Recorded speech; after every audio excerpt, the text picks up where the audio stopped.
श्री शिवाय नमस्तुभ्यम दोस्तों। आप सभी लोग जानते हैं कि महाकुंभ चल रहा है प्रयागराज में और इस बार तो पंडित जी की भी प्रयागराज में शिव महापुराण कथा होने वाली है। और दोस्तों हम आप सभी लोगों को बता दें कि अगर आप लोगों को भी इस महाकुंभ में जाने का मौका मिल रहा है तो अपने हाथ से बिल्कुल मत जाने देना, क्योंकि एक होता है कुंभ पर यह है दोस्तों महाकुंभ, जो कि 144 साल के बाद यहाँ पर बना हुआ है ऐसा मौका जब ये कुंभ लग रहा है। तो आखिर दोस्तों अगर आप इस कुंभ में जा रहे हो तो ऐसा कौन सा वो उपाय है जिस उपाय को अगर आप लोग वहां पर जाकर कर लेते हो तो उपाय को करने के बाद आपकी जो भी मनोकामनाएं हैं, दुख और परेशानियां हैं, सब कुछ ठीक हो जाएंगी। तो दोस्तों ये जो उपाय है ये पंडित जी ने खुद शिव महापुराण कथा में बताया हुआ है और आप खुद समझ लो कि महाकुंभ का कितना बड़ा महत्व है। और जब महाकुंभ में जाकर आप लोग इस छोटे से उपाय को करोगे तो आपको कितना बड़ा यहाँ पर फल मिलेगा। और हम आपको ये बात बता दें कि ये उपाय सभी लोग अलग अलग भी कर सकते हैं और अपने पूरे घर परिवार के लिए भी आप ये वाला उपाय कर सकते हो, पर ये वाला उपाय आप लोगों को जाकर करना पड़ेगा महाकुंभ में, ये यहाँ पर नहीं होगा। ठीक है, इस बात का आप लोगों को ध्यान रखना है।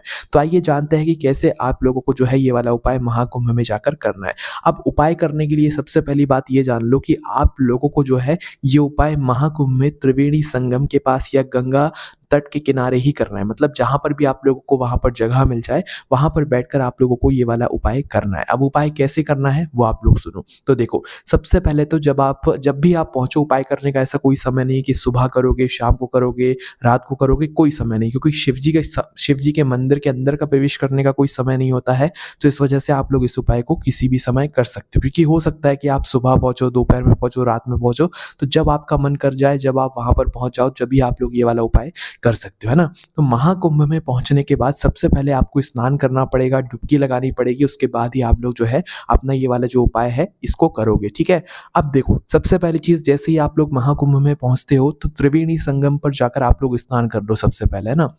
सबसे पहले स्नान करने के बाद आपको क्या करना है, डुबकी लगाने के बाद देखो महाकुंभ में अगर जा रहे हो तो सिर्फ स्नान नहीं करना है, वहां पर जाकर डुबकी लगाना है। और अगर कोई आपके घर का ही सदस्य अगर इस महाकुंभ में नहीं आ पाया है तो उसके नाम की आप लोग जो है त्रिवेणी संगम में जाकर डुबकी जरूर लगाना, इसका महत्व बताया गया है ना।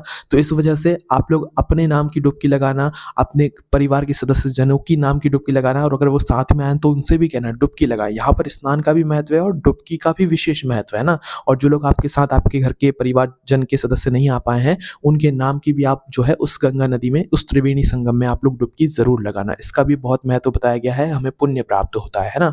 और जैसे ही आप लोगों की डुबकी लग जाती है, और ऐसा नहीं कि सिर्फ एक ही डुबकी लगाओ, आपकी जितनी क्षमता हो आप उतनी डुबकी लगाओ, और मतलब गंगा जी का नाम लेकर, यमुना जी का नाम लेकर, सरस्वती जी का नाम लेकर आप डुबकी लगाते जाओ, आपको पुण्य फल की यहाँ पर प्राप्ति होगी, है ना। तो सबसे पहले तो आपको यहाँ पर स्नान करना है, डुबकी लगाना है त्रिवेणी संगम में, है ना। क्योंकि त्रिवेणी संगम में 3 नदियों का संगम होता है, गंगा, यमुना और सरस्वती, जिसमें सरस्वती जी आपको नहीं दिखती हैं, गंगा और यमुना आपको दिखती है ना। उस जल में स्नान करने का, उस जल में डुबकी लगाने का हमें बहुत ही पुण्य फल यहाँ पर प्राप्त होता है। तो जैसे ही आपका स्नान हो जाता है, स्नान करने के बाद आपको क्या करना है कि थोड़ा सा बाहर आना है, ऐसी जगह पर आना है जहाँ पर आपको थोड़ी सी रेत वगैरह दिख रही हो, क्योंकि हम आपको बता दें कि महाकुंभ में क्या है कि वहां पर आपको मिट्टी नहीं दिखाई देगी, है ना। वहां पर मिट्टी नहीं होती है, वहां पर रेत ही रेत होती है ना। तो भाई सबसे अच्छा मौका है ये वाला उपाय आपको वहां पर करने के लिए।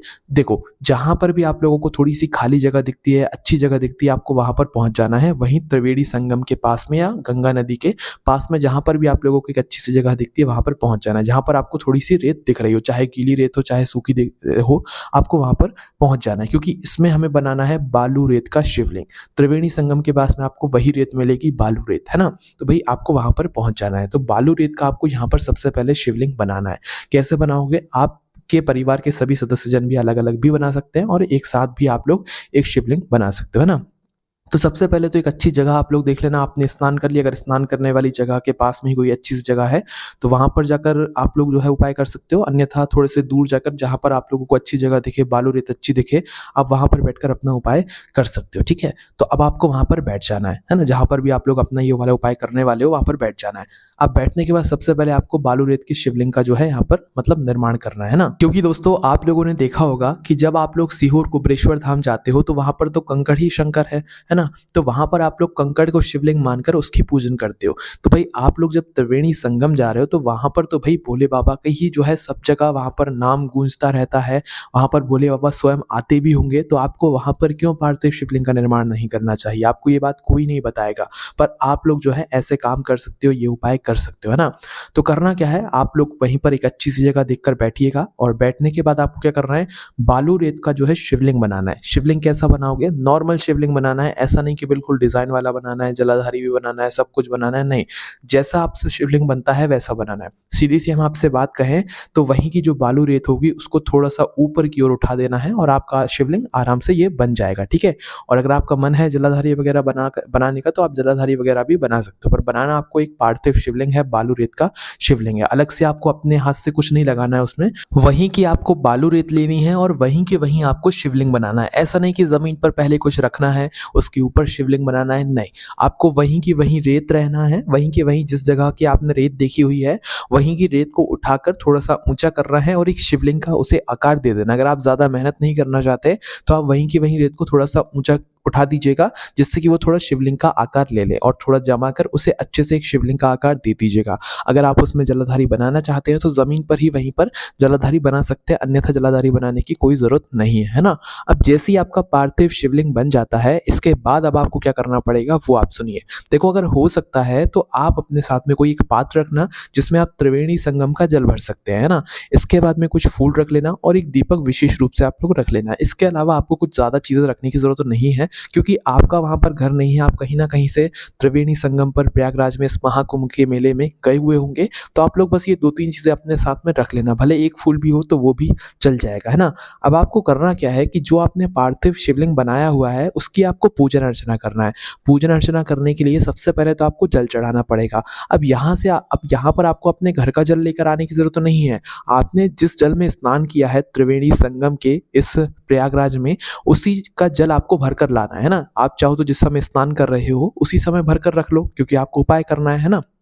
या तो फिर अलग से जाकर आप लोग भर सकते हो ना। तो पहले शिवलिंग बन गई आपकी। शिवलिंग को बनाने के बाद आपको इस पार्थिव शिवलिंग का मतलब कि जला से अभिषेक करना है, जलाभिषेक कर रहा है ना। और जलाभिषेक आप चाहो तो अपने घर के सभी सदस्यों को हाथ लगवा कर भी कर सकते हो। और अगर आपके घर के सभी सदस्य अलग अलग शिवलिंग बना रहे हैं, क्योंकि वहां पर भीड़ बहुत ज्यादा होती है, तो आप सोचोगे कि चलो एक ही शिवलिंग बना लेते हैं, इसी का सब पूजन करेंगे, तो उसमें भी कोई दिक्कत नहीं है। एक शिवलिंग बनाओगे तो भी आपको फल जरूर मिलेगा, है ना। तो उसी एक पार्थिव शिवलिंग के ऊपर आप लोगों को जो है जल चढ़ाना है। क्या चढ़ाना है? जल। वो भी उस त्रिवेणी संगम का ही, है ना। भले आपके पास में जो गंगा नदी बह रही हो उसका भी जल आप लोग भर सकते हो। ऐसा नहीं कि बिल्कुल बीचों बीच जाकर ही आपको त्रिवेणी संगम का जल भरना है, नहीं। आपके पास में जो भी गंगा नदी हो, जो भी जल बह रहा हो त्रिवेणी संगम का, आप उस जल को भर लो। और उस जल को भरने के बाद फिर अपने पार्थिव शिवलिंग के पास में आ जाओ और इस जल से जो है आप लोग इस पार्थिव शिवलिंग का अभिषेक करो, मतलब इस जल को थोड़ा थोड़ा करके चढ़ाओ। अब आप कहोगे कि भैया ऐसा अगर हम ऐसे जल चढ़ाएंगे तो वो जो पार्थिव शिवलिंग है वो बालू रेत का, वो तो ऐसे ही मतलब उसका विसर्जन हो जाएगा। तो देखो, आप कुछ जैसा करना है आप वैसे करो, पर आपको जल चढ़ाना शिवलिंग के ऊपर ही है। आपके हिसाब से विसर्जन नहीं होगा, वो मात्र आपके जल डालने से जो है शिवलिंग थोड़ा सा नीचे हो जाएगा, क्योंकि वो बालू रेत है। वो बालू रेत जो है धीरे करके नीचे की तरफ चली जाएगी, पर वो एक तरीके का विसर्जन नहीं होगा। विसर्जन हम लोग बाद में ही करेंगे। तो अपने हिसाब से देख लीजिएगा कि सही तरीके से आप लोग कैसे उसका जलाभिषेक कर सकते हैं। पर पहले आपको जल चढ़ा देना है उस पार्थिव शिवलिंग के ऊपर, बालू रेत के शिवलिंग के ऊपर, है ना। आपने जल चढ़ा दिया। अब जल चढ़ाने के बाद आपको शिवलिंग के ऊपर फूल चढ़ाना है ना।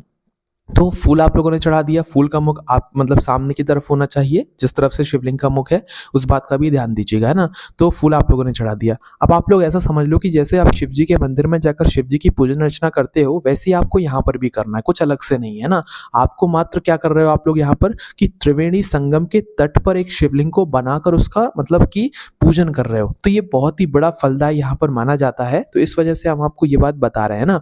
तो आपको ये करना है कि शिवलिंग बना लिया आपने, उससे जल का अभिषेक कर दिया, जल वहीं त्रिवेणी संगम के जल का अभिषेक कर दिया। उसके बाद में फूल चढ़ा दिया। अब उसके बाद में बारी आती है आरती की, है ना। अब आरती के लिए आप एक छोटा सा दीपक ले लो, जो भी आप लेकर आए हो, उसके अंदर शुद्ध देसी गाय का घी डालकर गोल बत्ती का जो है वो घी का दीपक तैयार कर लो। कुछ अगरबत्ती वगैरह हो, धूप बत्ती वगैरह हो तो वो भी जला लो। अब इससे जो है आप लोग आरती करो। चाहो तो भाई भगवान शिव जी की आरती मतलब बोल सकते हो, गा सकते हो वहीं के वहीं, अन्यथा आप लोग जो है 5 से 7 बार ऐसे ही अगर आप चाहो तो सादा तरीके से आरती भी उतार सकते हो उस पार्थिव शिवलिंग की, है ना। तो आपको क्या करना है, उसी दीपक से, धूप बत्ती से जो है आरती उतार देनी है। आपके घर के सभी सदस्य जो है एक एक करके आरती उतार सकते हैं ना। तो भाई आप लोगों को आरती उतार देना है। आरती उतार कर उस दीपक को वहीं के वहीं शिवलिंग के पास में रख देना है। अगरबत्ती भी वहीं के वहीं लगा देना है। अब आपको कुछ समय जो है उसी शिवलिंग के पास में बैठकर ध्यान करना है। ध्यान करने का मतलब है कि भगवान शिव जी का कोई नाम का ध्यान कर लेना है, कोई नाम का जाप कर लेना है। 1 मिनट, आधा मिनट, 2 मिनट, जितना आपसे हो सकता है उतनी देर आप लोगों को वहीं पर पास में बैठना है, ठीक है। पास में आप लोगों को बैठना है और थोड़ी देर तक जो है भगवान के नाम का जाप करना है। और जाप करने के बाद अपने जीवन में जो भी दुख और परेशानी है, आप चाहो तो उसका स्मरण कर सकते हो, भगवान से बोल सकते हो, या आपकी कोई मनोकामना है तो वो भी आप भगवान से बोल सकते हो। जो भी आपके जीवन में परेशानी है ना, आप त्रिवेणी संगम के घाट पर बैठकर भगवान शिव जी से वो बात बोल रहे हो, सोच समझ कर बोलना, क्योंकि वो बात आपकी बिल्कुल सच हो जाएगी। क्योंकि त्रिवेणी संगम पर बैठकर बालू रेत के शिवलिंग को बनाकर उसकी पूजन अर्चना करना कोई छोटी बात नहीं है, बहुत बड़ी बात होती है ना। तो जो भी आप बोलोगे वो उस दिन आपको जरूर मिले। तो इसलिए आपको करना क्या है, जैसी आपकी पूजन अर्चना हो जाती है उसके बाद में भगवान के नाम का ध्यान जाप करके आप लोगों को अपनी जो भी मनोकामना है, जो भी विशेष है आपकी, वो आपको भगवान से बोल देना है। उसके बाद में क्या आपको उसी समय विसर्जन कर देना है? नहीं, विसर्जन जब तक नहीं करना है जब तक कि आपकी वो जो धूप बत्ती है और जो आपका दीपक है वो बुझ नहीं जाता। जब तक वो दीपक और जो धूप बत्ती है वो जलती है, उस समय तक तो आप जो है विसर्जन नहीं कर सकते। जैसे ही धूप बत्ती और जो दीपक है वो आपका ठंडा हो जाता है, बुझ जाता है अपने आप, उसके बाद आप लोग विसर्जन कर सकते हो। और वहीं के वहीं उस दीपक का भी आप लोग विसर्जन कर देना। दीपक को आपको साथ में लाने की जरूरत नहीं है। चाहो तो आटे का दीपक भी ले सकते हो, इसमें कोई नहीं है कि मिट्टी का ही आपको दीपक लेना है। आटे का दीपक भी बनाकर तैयार कर सकते हो, उस दीपक का भी वहीं के वहीं विसर्जन कर सकते हो। वहां पर तो फिर मछली वगैरह खा लेंगी उस आटे को, है ना, वहीं के वहीं उसका विसर्जन हो जाएगा। तो इस तरीके से आपको जो है महाकुंभ में अगर जा रहे हो तो ये वाला उपाय जाकर जरूर करना है ना, क्योंकि इस उपाय को करने से आप विश्वास नहीं मानोगे, आपको आपकी वो मनोकामनाएं भी पूर्ण हो जाएंगी जिस मनोकामना के लिए आप सालों से रुके हुए हो। सालों से आपकी जो दुख और परेशानी दूर नहीं हो रही है वो भी हो जाएगी। और सबसे बड़ी बात तो, आपने अगर त्रिवेणी संगम में डुबकी लगा ली तो वहीं पर आपकी सारी चीजें जो है, मतलब सारे दुख और मतलब कष्ट जो है समाप्त हो जाते हैं ना। तो आप लोग ये वाला उपाय जरूर जाकर करिएगा। और इसके बाद में जैसे आप विसर्जन करते हैं, विसर्जन करने के लिए आपको अलग से कुछ नहीं करना है। थोड़ा सा जल और लेना है गंगा नदी में से, त्रिवेणी संगम में से, और वो शिवलिंग के ऊपर थोड़ा सा समर्पित कर देना, ताकि वो जो रेत है वो बिल्कुल जमीन के बराबरी में हो जाए। तो बस दोस्तों, यहाँ पर ये वाला उपाय पूरा हो जाता है। आप इस मौके को मत छोड़िएगा। अगर आप जब भी महाकुंभ के इस मेले में जा रहे हैं, आपको जहां पर भी जगह मिलती है आप उपाय को जरूर कीजिएगा। भले छोटी से छोटी जगह भी मिल जाती है, क्योंकि भीड़ बहुत ज्यादा होती है वहां पर, तो आप जरूर उपाय करके देखिएगा। बाकी आपके मन में कोई भी प्रश्न है आप उनसे कमेंट करके पूछ सकते हैं। ओम नमः शिवाय, जय भोले बाबा, श्री शिवाय नमस्तुभ्यम।